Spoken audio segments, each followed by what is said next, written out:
नमस्कार दोस्तों, स्वागत है आपका फिर से एक नए क्विज़ में। आज लेकर के आए हैं मॉडर्न हिस्ट्री के जीके के बहुत ही इम्पोर्टेंट और कुछ अलग हट के क्वेश्चन जो विभिन्न एग्ज़ाम में कई बार पूछे भी जा चुके हैं और बहुत इम्पोर्टेंट हैं। ये सारे क्वेश्चन जितने भी गवर्नमेंट एग्ज़ाम्स हैं उन सभी के लिए इम्पोर्टेंट हैं। यानी वे सभी एग्ज़ाम जिनमें जीएस पूछी जाती है, चाहे वो एसएससी हो, चाहे वो रेलवे हो, चाहे वो यूपी पीसीएस हो, चाहे आरओआर हो, सबके लिए इम्पोर्टेंट है। इस क्विज़ को आप सभी अटेम्प्ट करिए और लास्ट में अपना स्कोर कमेंट करके मुझे ज़रूर बताइए कि आपके कितने प्रश्न सही हुए। अगर चैनल पर नए हैं तो चैनल को सब्सक्राइब करें, वीडियो को लाइक, शेयर और कमेंट करना ना भूलें। आइए शुरू करते हैं। दोस्तों, पहला प्रश्न है, निम्नलिखित में से कौन सा भारतीय राष्ट्रीय कांग्रेस का एकमात्र अधिवेशन था जिसकी अध्यक्षता महात्मा गांधी जी ने की थी? महात्मा गांधी जी ने किस आईएनसी अधिवेशन की अध्यक्षता की थी? और सभी आईएनसी अधिवेशनों में सिर्फ एक ही अधिवेशन ऐसा था जिसकी अध्यक्षता महात्मा गांधी जी ने की थी। हालांकि वो हमारे राष्ट्रीय स्वतंत्रता आंदोलन के सर्वप्रथम अग्रणी थे। तो आइए ऑप्शन देख लेते हैं। Option number A Karachi, option number B Belgaum, option number C Calcutta, option number D Lahore. तो इस प्रश्न का सही आंसर हो जाएगा option number B Belgaum. Belgaum जो है कर्नाटक राज्य में पड़ता है दोस्तों, और 1924 ईस्वी में जो अधिवेशन हुआ था वो बेलगाम में हुआ था। उसकी अध्यक्षता हमारे राष्ट्रपिता महात्मा गांधी जी ने स्वयं की थी। आइए देखते हैं अगला प्रश्न। निम्नलिखित में से किसने भारत की प्राचीन कला परंपराओं को पुनर्जीवित करने के लिए Indian society of oriental art की स्थापना की? Option number A Abanindranath Tagore, option number B Rabindranath Tagore, option number C Surendranath Ganguly, option number D Mukul Dey. इसका सही आंसर होगा option number A Abanindranath Tagore. इन्होंने कला के क्षेत्र में बहुत ही ज़्यादा कार्य किया। प्रश्न नंबर 3, भारत विभाजन के विरोध में 3 जुलाई 1947 को किस पार्टी ने काला दिवस मनाया?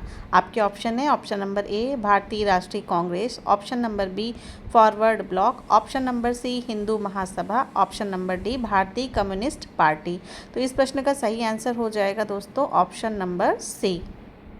ऑप्शन नंबर सी यानी हिंदू महासभा। हिंदू महासभा की स्थापना किसने की? अगर आपको पता है तो कमेंट करके ज़रूर बताइएगा। आइए बढ़ते हैं अगले प्रश्न की ओर। 19वीं सदी में युवा बंगाल आंदोलन को किसने प्रेरित किया?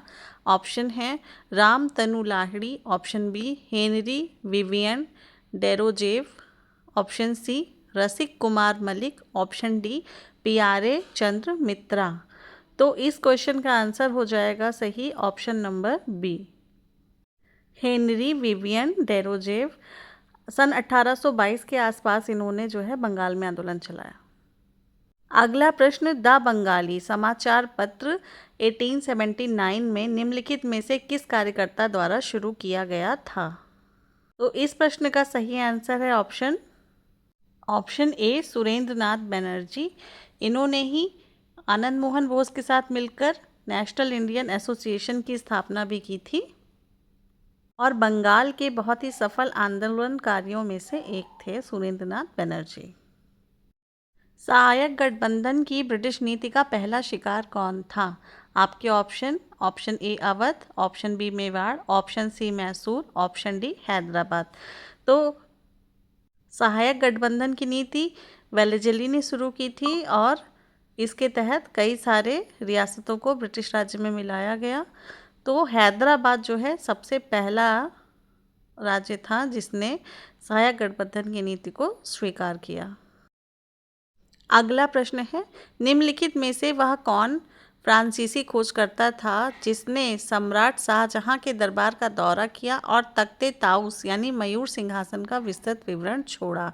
आपके ऑप्शन है option A Jean Baptiste Tavernier, option B Geronimo Veroneo, option C Pierre Jean Grosley, option D Jean Paul Dubois.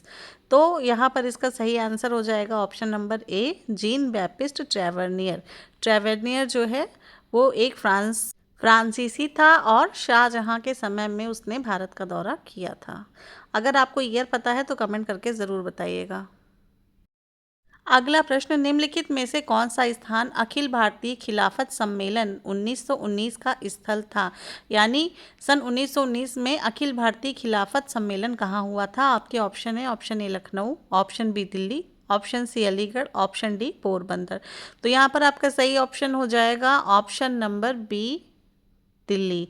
खिलाफत सम्मेलन जो है वो दिल्ली में हुआ था और इसी के बाद गांधी जी ने असहयोग आंदोलन सन 1920 में शुरू किया था।